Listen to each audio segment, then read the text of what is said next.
Thanks, folks. Welcome to Build. Thank you. I'm your host, Ricky Camilleri. For a decade now, Sharon Van Etten has been crafting intensely emotional, truthful, and soulful music with a voice that sways between soft beauty and deep, searing pain. Her new album, Remind Me Tomorrow, her first in 5 years, does not change that, but it's also got some bangers on it, with a newfound love for synth and the sounds of Dancer in the Dark era Springsteen and Suicide. Etten has found herself not just fixated on the pain and troubles of life, but the beauty, pleasure, and fun of it all. Everybody, please welcome the great Sharon Van Etten. Let's hear it. Hi. Hi. Thank you so much for being here. I am such a big fan of yours. I love your music. It's beautiful. It's some of the most beautiful music there is. And I love the new record. It's I think some have said it's a departure. It's different for you. Obviously, you're working with different instruments, and your performance on stage has to be a little bit different too, right? There's more members of the band. You're behind the guitar a little bit less. And 17 and Comeback Kid are kind of bangers.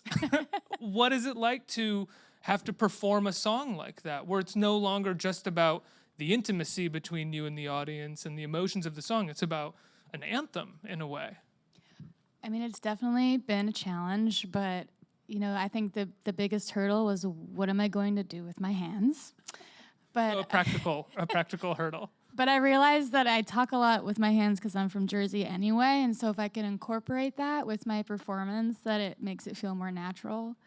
And if I do the opposite of what I did when I played with the guitar, which I would usually hide behind my bangs and close my eyes whenever feelings got too intense, and now I scream it directly at people, and I go to the edge of the stage and I look at someone and I pick people out and I try to engage more and I try to make as much eye contact as I can throughout the show.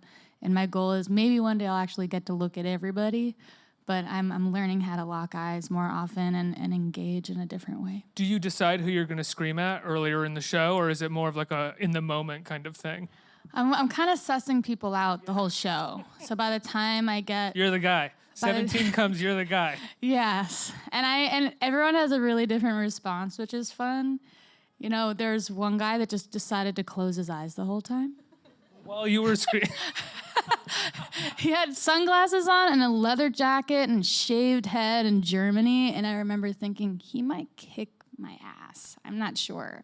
But there was another guy in Munich who leaned into it, and then I leaned into it, and then I put my hand around his head, and he put his hand around my head, and he's screaming at me too. So you never know. Did you enjoy that, or was there a moment of like fear, like how far is this gonna go? It was actually really, really, really fun, but you just don't know. I'm just trusting people. I always feel I've had one artist do something like that to me at a show, and I felt so bad for them because my response was solely like insecurity and fear, and they wanted someone to scream, and I was going, hi. And they clearly wanted to get out of there as soon as possible. Like, I chose the wrong guy. This is not helping the show. It's hard, though. I mean, you don't know how you're going to react. I mean, I'm an introvert, too, and I will... First of all, as a fan, I'm very rarely up front. I'm definitely on the edge, and I try to hide. I just want to have a sight line, but I don't like being in it because I get a little anxious. But I think if you're up front and you know the words, hopefully they'll sing along. Is there an artist that you love that you have seen recently? Well, I actually saw David Sedaris on Sunday. It's not music, but that's the last thing I saw. He was at Town Hall reading, and the last show that I saw... Do you get to go to shows at all? Now, I mean, when you're not performing? I know you have a child and you have a different kind of life now, but do you still get the chance? Do you still care to really go see live music? I make an effort, for sure. I mean, there are a few artists that no matter what, I'll go see. Right. Like PJ Harvey, Mazzy Star, and Low are the first three that have come here in the last couple of years that I've seen. Going into this album, I know that you've said you had Bruce Springsteen in mind a little bit, you had Portishead in mind, and you had Suicide in mind. What brought you to those artists in terms of your work? Because I'm assuming you had heard them prior to going into this album, but what made you sort of fixate on them for this sound? Well, I had about 40 demos that I was working from to narrow down what was going to be on the record. And the ones that I gravitated towards were the ones that were drone-centric with beats that were syncopated. And I had a show in LA where I was experimenting with demos to see what the skeletons were and explore them as a solo performance. And what actually ended up feeling the most strong about the songs were the drones and the beats and the melody having a lot of freedom, because with the drone there's not many movements, so you can explore a lot more. And while thinking about all of my favorite bands of all time and the bands that have integrated both of those sounds while still being on the darker side and a bit more dissonant, while still being strong and positive, those are Melodic. three. And melodic. Like Suicide is actually like writing these really minimal pop songs in a way. Yes, and a little bit of like a crossroads is where Bruce Springsteen covered Suicide, and that was my introduction to Suicide. Oh, was his Dream Baby Dream cover? Yeah. Yeah, it's an amazing cover. But does he use, I don't remember exactly, does he use any of the synth in that, or is he doing his an acoustic version? I think there's a few different covers. Yeah, there's live versions out there where it's guitar, but I think you still hear keyboards in there and stuff. Did you think of the Born in the USA era Springsteen for something like 17? I know people like to knock Born in the USA's album. I think it's an amazing album. Now, that was definitely an album that my dad came downstairs and saw me pumping my fists in the air while I was going through his records as a kid. And, someone asked me recently, are you hugely influenced by Bruce Springsteen? I mean, he's definitely an influence because I grew up listening to him. He's in my blood. Yeah. But, nobody else can sound like Bruce Springsteen except for Bruce. And I feel like the influence of Bruce Springsteen for so many people isn't necessarily trying to sound like him. It's that feeling that you get when you hear Born to Run for the first time, or you hear Dancing in the Dark, or Surrender, or something like that. Like you feel it in your bones, and it's hard to shake. Yeah. 17 kind of has, and Comeback Kid sort of have that flavor. And there's something about it, something anthemic and cathartic, and just like it's a very simple form, just if you have a good melody and a verse and a chorus, I mean, you can make anything an anthem. Do you feel like you were already sort of experimenting with anthems with Are We There and a song like Afraid of Nothing? Like, Afraid of Nothing to me is kind of anthemic in its own way. I think one of my weaknesses is slow builds and mid-tempo dirges. So you call it a weakness, maybe my weakness too, but a different kind. But it was exciting to kind of push it and take those ideas and up the tempo and put in more of a synth. And I sing exactly the same, I sing in a similar way, and all the melodies are still mine. All the writing is mine, apart from the instrumentation, which I didn't play all of it on the record for the first time. It was a lot of other people. So hearing the new instrumentation it's like me doing karaoke to myself. I mean, I love this story of on the Song Exploder episode where you and the producer of the album talked about 17, and it basically, in a lot of ways, sounded like that scene in That Thing You Do where they just told the drummer to play it faster, and everybody else kind of followed along and figured it out from there.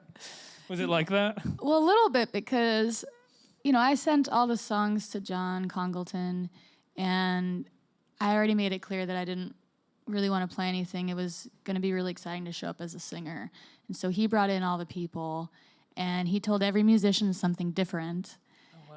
And so I don't think any of the musicians knew what the other one was referenced.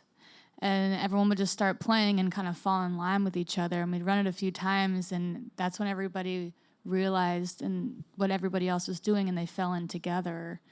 But I think that was an interesting way to do it so that no one knew what you were going to do. So you kind of had to be really in your own space, but listen to other people while experimenting. And how long were you experimenting? How much time did you get to do that with all these different musicians and with John?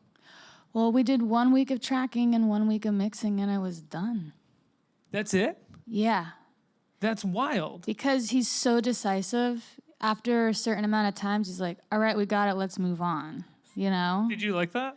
I did, because I think, especially with technology and Pro Tools and the digital era, you can track and track and track and track and track and forget that you have a mission, and you think you can do it better every single time, but 9 times out of 10, your first 4 takes are the best. Right. So figure it out, And you wanted a completely different experience in terms of recording this album than your previous album. Your previous album, you recorded it with a lot of your friends. You had a very heavy hand in the production of it. What made you want to let go of so much? Well, number one was time with my family and the emotional capacity that producing a record takes. Right. And I knew that I wanted to be able to clock in and clock out every day. And I also knew that if I were to produce it again at this juncture in my life, it would sound a lot like my last record, Are We There?, which I'm proud of. I love that record. I just wanted to make a different record.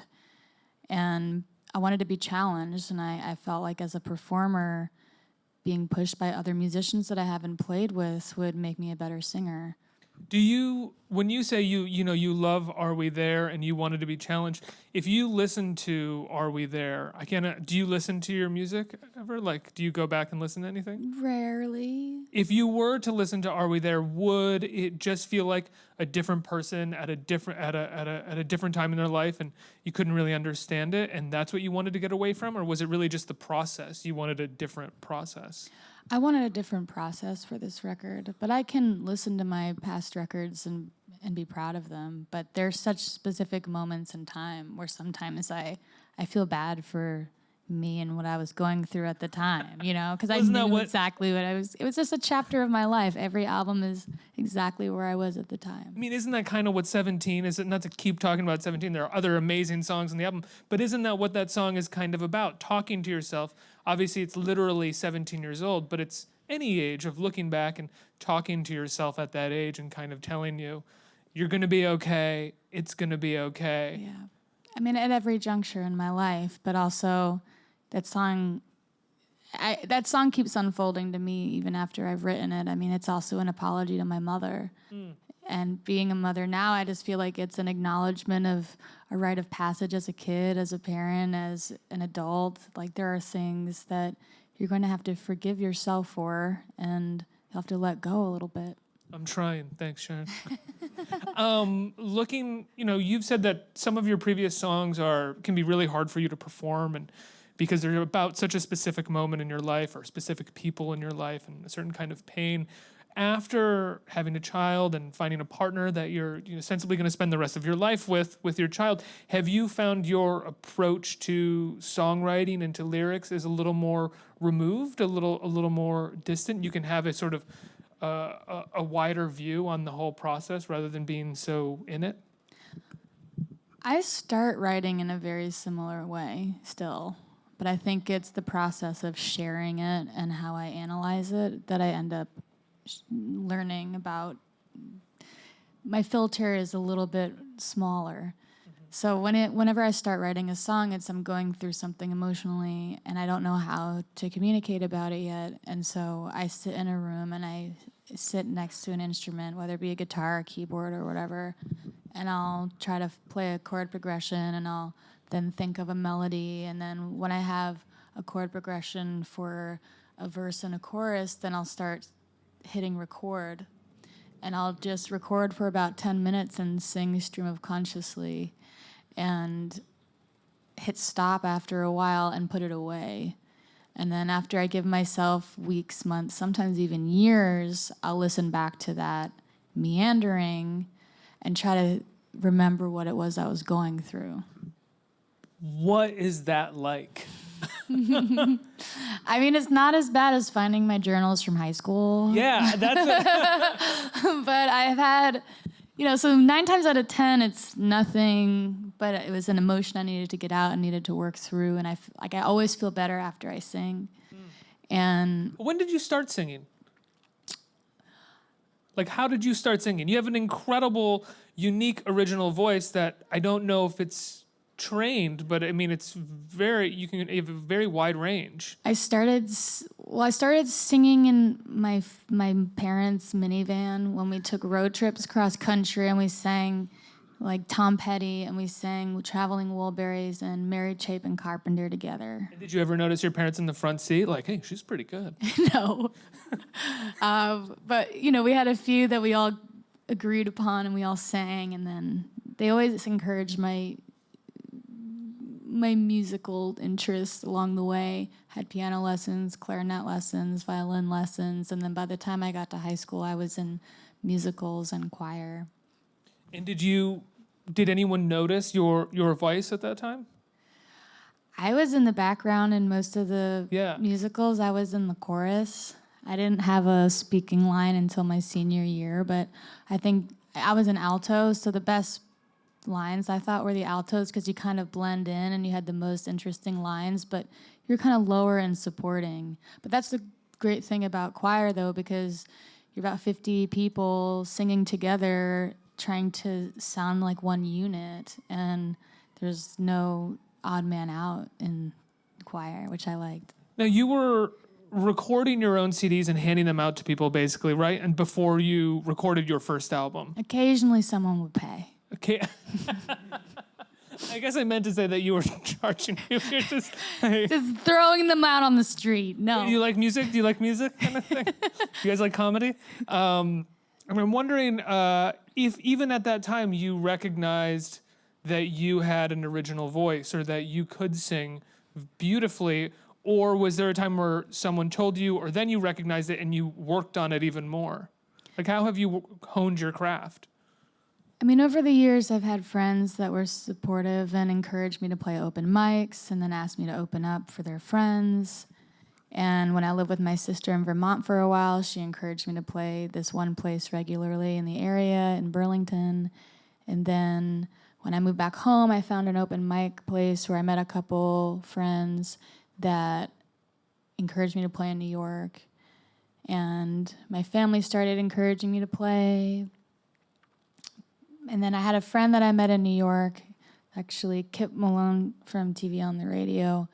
I went to high school with his little brother, and I went to see Celebration play at Bowery, and Kip was opening up, and I didn't know him at the time, but he looked really familiar, and then I saw his name on the bill, and I was like, oh my gosh, that's Colin's brother. So I introduced myself. I showed him the CDR that I had handmade, and just said, I just moved back to the East Coast and I'm trying to figure out what's going on with my life.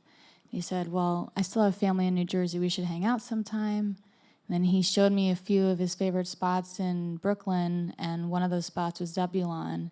And he introduced me to a couple of the people that worked there, and they gave me a show. And then after I played one show, they offered me a residency there where I could play one night a month and curate my own shows.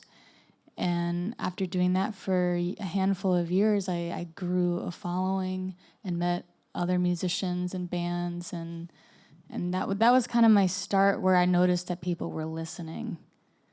And from then on, we're like, okay, well, I have to hone my voice or hone my craft a little bit more, or did it all just kind of work naturally as you kept writing songs and kept moving forward? It just kind of happened. Yeah, I had this drive, and it wasn't with a goal in mind, just kind of when you're driving a drive, you're thinking about things, you stop places that look cool.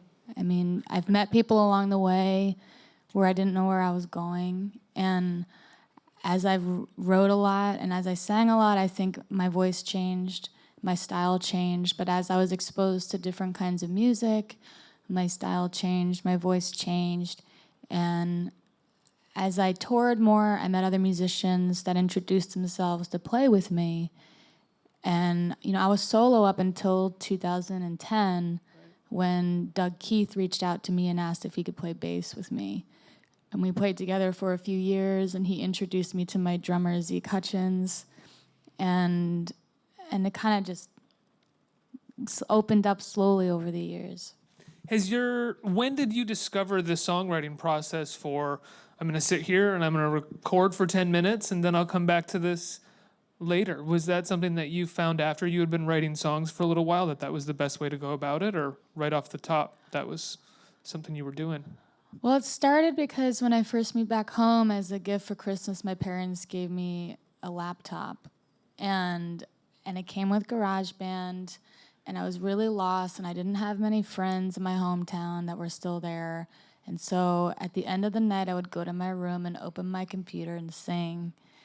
And I used the internal. A lot of my early my early CDRs are like the demos from the internal mic on my laptop, so it sounds like a vintage hiss. But Are those floating around in the world somewhere? oh yeah, Wow. I shudder to think about it. I'm surprised that there aren't just like on eBay. Maybe I guess I haven't looked, but just like bootlegs of like the early Sharon Van Etten. You know it's real because it's I cut out from these paper bags. I used to work at a liquor store in New Jersey, Perryville Wine and Spirits, and all the bags that were broken through the bottom I would bring back home, and on my parents' ping pong table I would cut out the CD template, and I would paint them, or I would get this really beautiful paper with nice bookbinding tape, and I would make them into sleeves. And so, like, most of them weren't very straight. So you can tell that if it looks well cut, then it's not an original. Silly. This cover of "Remind Me Tomorrow." Where does this come from? Oh, there's another story there. Well, we're doing an interview, so you Okay, got. okay. All right, I'm glad you're listening. Okay, so this came from Catherine Diekman. People ask me if that's me when I was a kid or if they're my kids. They're not. They're old and they're adults now. You did a score for Catherine Diekman, right? And she's done a couple of your videos or one of your videos? Yeah, she did. She did one, and I think she's working on another one. Cool. And so I met her from doing a score in about 2015, 2016. And we became really close. It was the first score I ever did, and she took me under her wing and was very patient with me as I was learning the process. And got to know her family, and she and her friend that were working on the editing part of everything, Madeline Gavin, they kind of took me under their wing as mothers, because they're both parents, and they love my partner so much, and they just kept giving me advice. And after working on the film, we'd often talk about motherhood and how I was scared about it and how I wanted it also, but how am I going to do this? And That was right around the time that you were pregnant, right? That the film was wrapping up? so we finished it, and it was it was about to premiere at the Toronto International Film Festival, and we flew out there to have a secret show, and I was going there to watch her present it. And right before she walked on stage, I told her I was pregnant. And she freaked out, and I freaked out, and I started crying, and she started crying, and I said, I don't know how I'm going to do this, be in New York and act and do music and now be a mother and go to school. What the heck? And she just started laughing at me and pulled out her phone and showed me this photograph of her children and said, Wow. you'll figure it out. So this is Catherine's children. Yes. And they're so at peace in the chaos. I just found so much comfort in this photo because her kids are really smart, really happy, well-adjusted, and really, really loving kids. And they figured it out. Like, both Catherine and her husband are creative people living in New York, and they've been here since the 70s, and they figured it out. And I don't know, this photo just touched me. Do you feel like you figured it out? No. Do you feel like that's okay though? Yes. That's figuring it out, basically. Because you just have to you have to let go. You know, a lot of it is letting go and letting things happen and just responding to the things that are happening. Being present. Exactly. Because I feel like I haven't gone to a lot of school yet, but one of the things that I'm learning is that if you think too far in the past, you get depressed. And if you think too far ahead, then you get anxious. So if I find myself leaning either one of those ways, even just a little bit, it's usually because I'm not being present enough. Time to meditate. Find a little bit of present there if you can. Is there a song? Obviously, I've referenced 17 times, so that song means a lot to me. Is there a song for you on this album that means the most, or does it vary now and then? It varies, but I think Malibu is one of my favorites right now, because especially performing it, because it's really carefree and it's really lighthearted, and it's just about one little perspective when I first started dating my partner, where I walked in and he was cleaning the bathroom in his pajamas, rocking out to the Black Crows. And I just remember thinking, I love you so much. You know, he was like barefoot, just scrubbing the floor. And when you just see someone in the intimate moments of like the small things, is what really matter. Yeah, I get that with my partner sometimes too. She's told me that there's a moment very early on in our relationship where she recognized, and I always think of that moment as just like totally idiotic. And I'm like, I can't believe that's the thing you fell in love with. What was it? It was after the first night we were together at like 3 a.m. She was like, I'm hungry. And I was like, well, I don't have anything, but I'll just run to the bodega and get you some macaroni and cheese if you want and come back and cook it. And she was like, that's when I knew. And I was like, it was fucking macaroni and cheese. The bodega's a block away. That's nothing. Oh, that's sweet. We have some, romantic mac and cheese. Come on. You'll do anything. We have time for a few questions from the audience. Who's a question? Right here. I actually just have a quick question about resilience, because you've, alluded to a lot of darker things and negative experience or traumas or anything in your music. But one of the things that's always stood out to me is that you still keep coming back, and everything you do is bigger and cooler and more exciting than the last. And you've, started even doing things outside of music and all of that. And I was wondering if there was anything in particular, aside from like the therapeutic nature of the music itself, that is what keeps you getting back up and always moving forward. I think it's the people I surround myself with that I have the support of.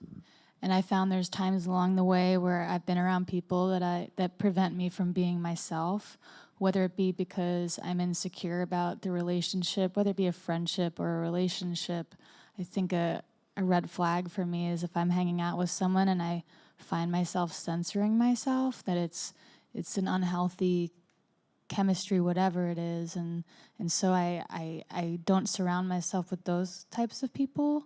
But I think as I open myself up, accept help, and also take care of myself and admit when I'm not in a good place, then that's been really helpful for me. Do you ever find that your music can obviously be really dark at times and explore dark themes? Do you ever find that sometimes doesn't do justice to who you might be on the reg as a person? Like, are you generally fairly lighthearted and fun and having a good time? Yeah. Yeah. And I think I throw people when I talk about my love of comedy, and that I make jokes a lot of the time, and I when I'm home I listen to a lot of electronic and dance music and try to like rock out and have dance parties with my kid, and I'm not depressed and sad all the time. I write the songs to get through it, and most of the time I'm pretty ridiculous. What is your kid's favorite thing to listen to right now? This song by Growzone called Ice Bear.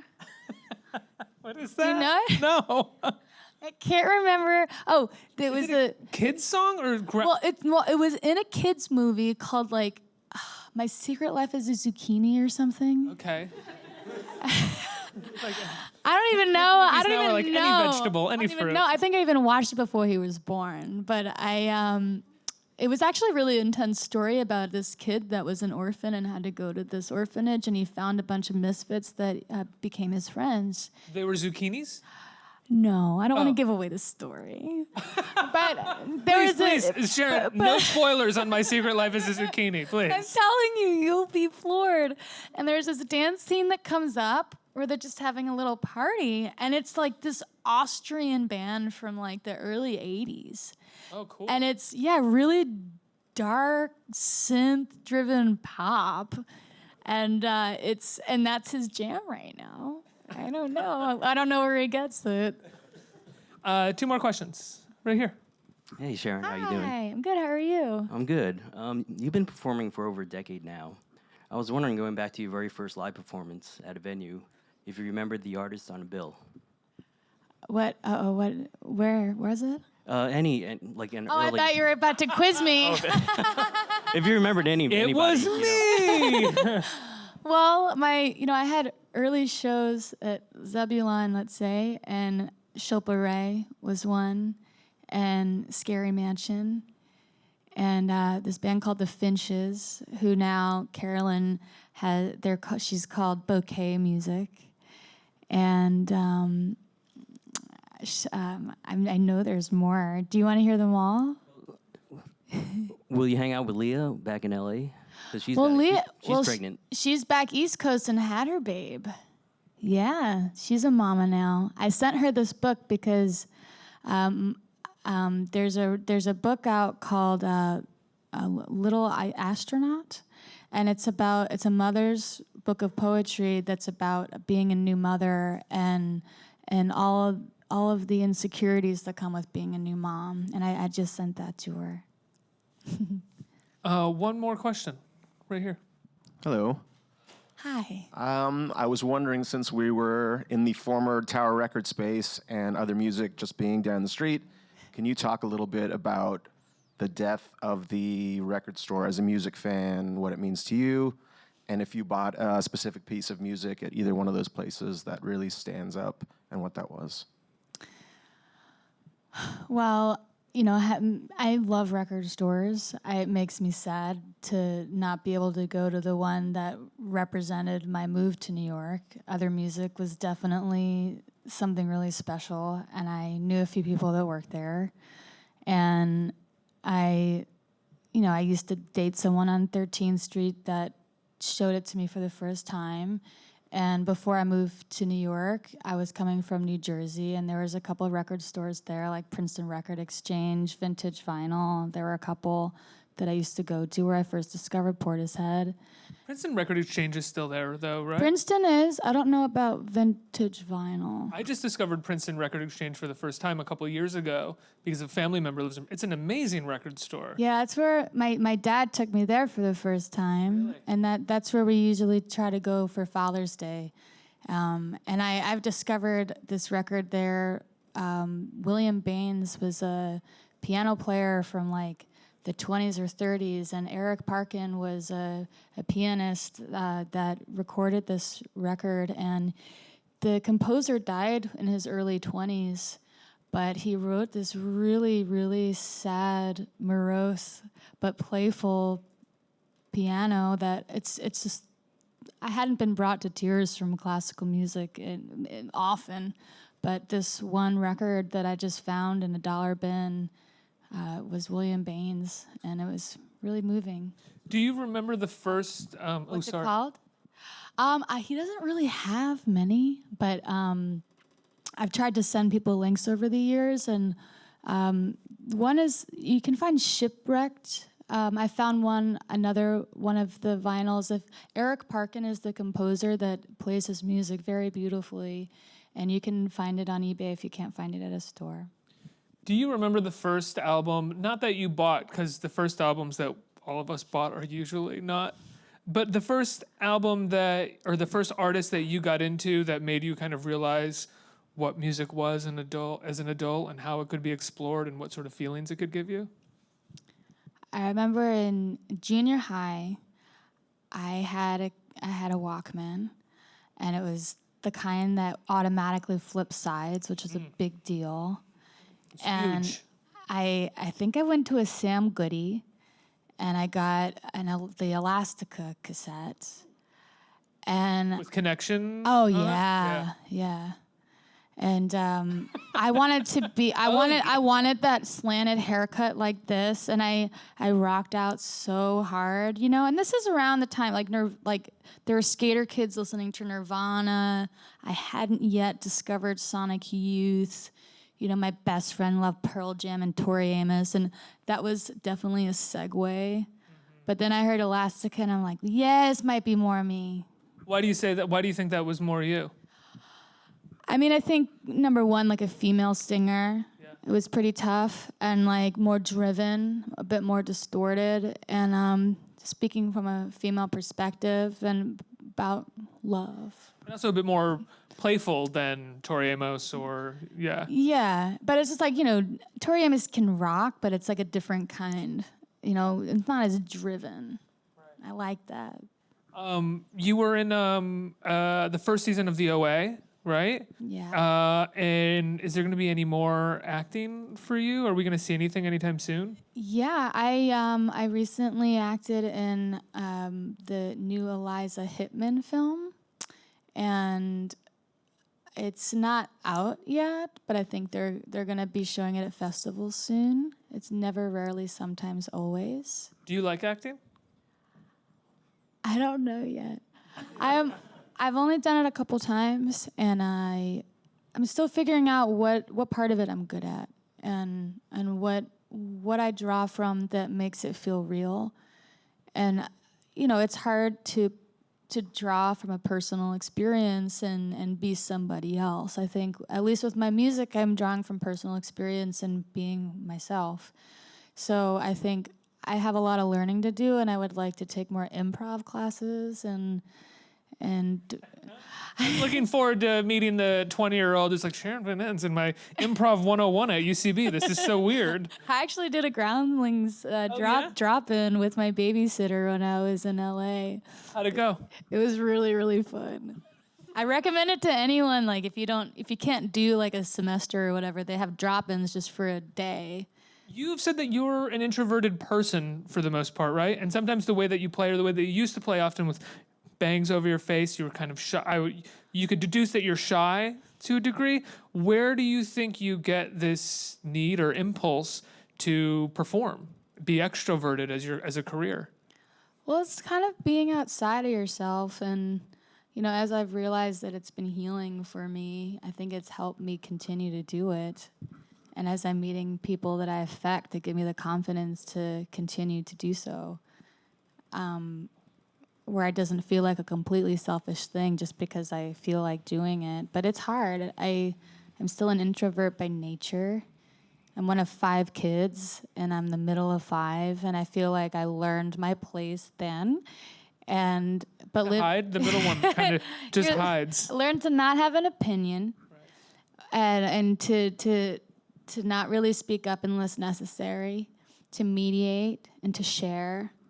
And I think those are good qualities to have. But then I remember when I first moved to New York, I didn't even think I was an introvert, and then I'm surrounded by all this intensity, and I realized that I still had a lot to learn. I'm an only child. I learned none of those things. Sharon, I love your work so much. Thank you so much for coming in as well, and for this album. I mean, you're going to be going on some tours this summer, right? You're going to be in Australia, you're going to be in Europe, and then at the beginning of September, you're going to be performing with Bon Iver in Colorado and Washington, and you're going to be performing in New Jersey at the See Here Festival? See Here Now. See Here Now, thank you. At Asbury Park. Is there anything else that I missed in my brief summation of your summer and fall? And I'll be playing Wilco's Festival. That's right. Mexico. Amazing. So check it out. We just announced it today. Everybody, please give Sharon a huge round of applause for joining me today. Thank you.